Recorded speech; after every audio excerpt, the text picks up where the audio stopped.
Okay, there are my two helpers for holding my next 4x8 sheet of pegboard. So I got it cut, and it's just setting into place. This is my first sit in there and see how well it fits. And it actually fits in there real nice, tucks up underneath the 2x4. It pulled up that foam off it, pull that back down, but yeah, so I thought that piece looked good. So I had to come to the end to see where it fit.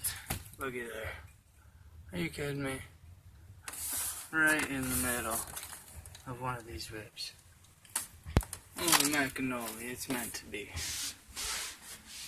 So yeah, I just thought that big old one-piece side on there.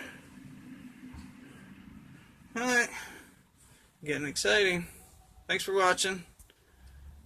Enjoy your day.